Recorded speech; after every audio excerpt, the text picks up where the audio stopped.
Whenever there is a humanitarian catastrophe caused by war, weather, and natural disasters, to the impact of such disruptions on health, education, and even basic shelter, humanitarian agencies around the world are there, making a difference. Such catastrophes have heightened the need for substantive partnerships between humanitarian practitioners and academics. These partnerships help to develop highly professional responders, share expertise, and carry out research that generates action for those suffering from the impact of disasters. This is the unprecedented display of will shown by 100 academicians and humanitarian practitioners from around the world as they attend the Humanitarian Partnership Conference held at the Kenya Science Campus of the University of Nairobi, Kenya. So a similar conference like this was held in Geneva in October 2011, and it was spearheaded by ELRA. There were over 100 delegates at that conference, ranging from academia to humanitarian practitioners.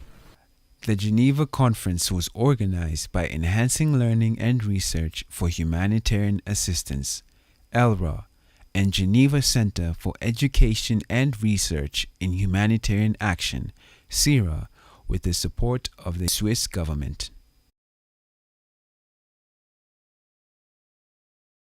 The University of Nairobi and Interagency Working Group IAWG are hosting the first ever Humanitarian Partnership Conference in Africa in association with ELRA.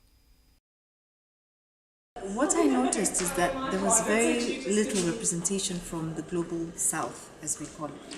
So people were having discussions and asking questions. So what happens in Africa? What happens in Asia?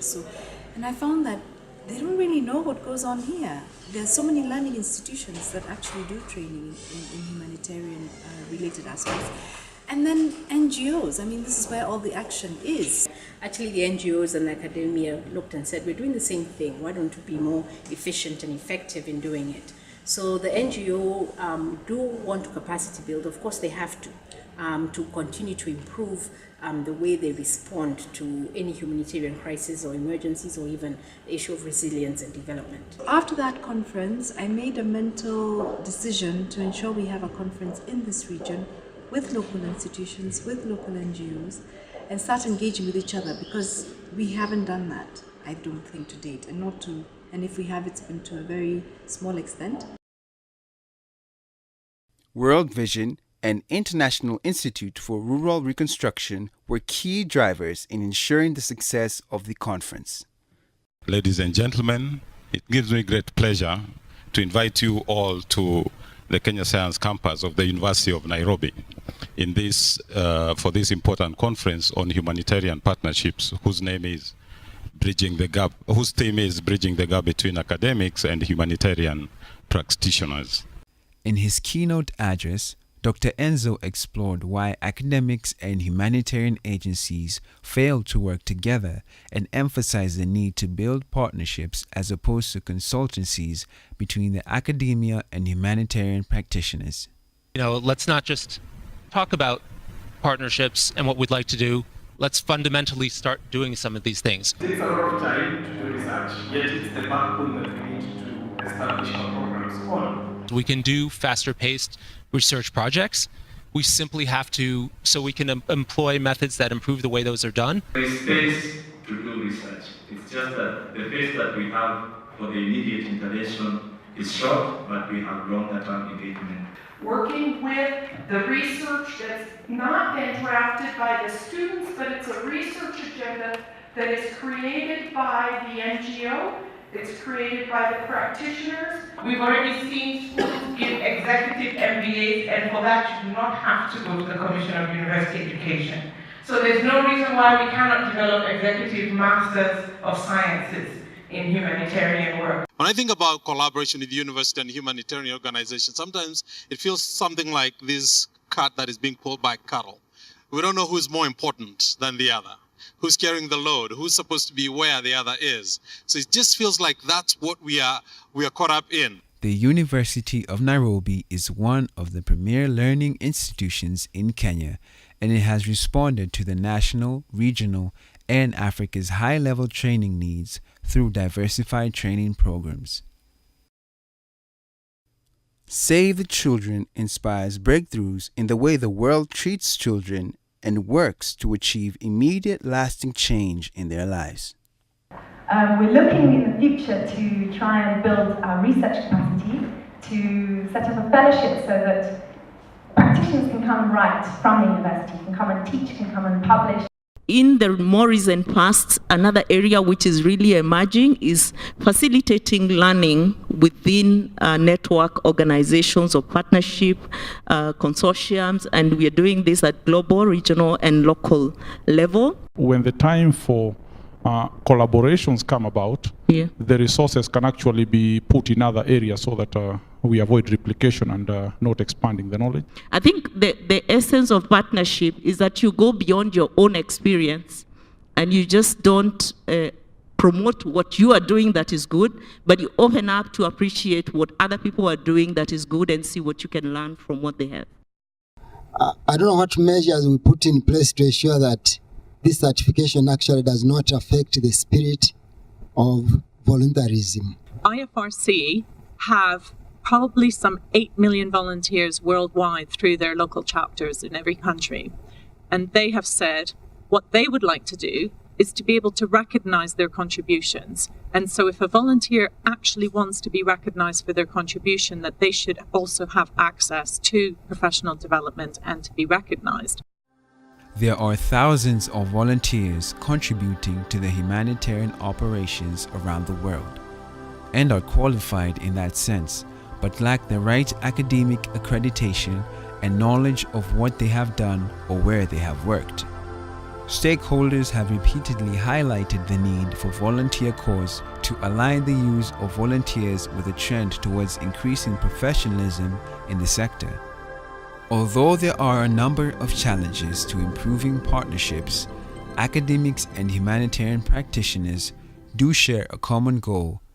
You've got the partnership there in the middle and the various components of the partnership. It is important to try and tease those out, and you need to get to this spot for the shared objectives. So individual interests are very important, and they do need to be taken into account.